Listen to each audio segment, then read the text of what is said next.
Hello everyone, in this video I'll talk a little more about the source code download feature. I already have my CPU mapped on the network, so I'll go ahead and log in. Okay, are you sure you want to log in to the node? Yes. A message appears asking if I really want to proceed. I'll click yes. Next, the software asks whether I want to transfer the source code. In this case, I'll also click yes.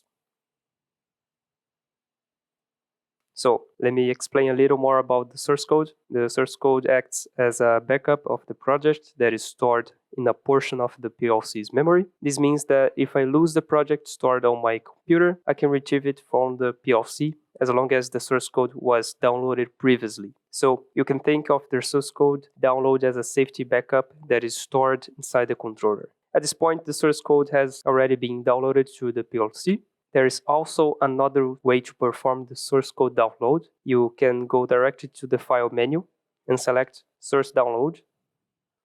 Then simply choose the target CPU and the source code download will be performed.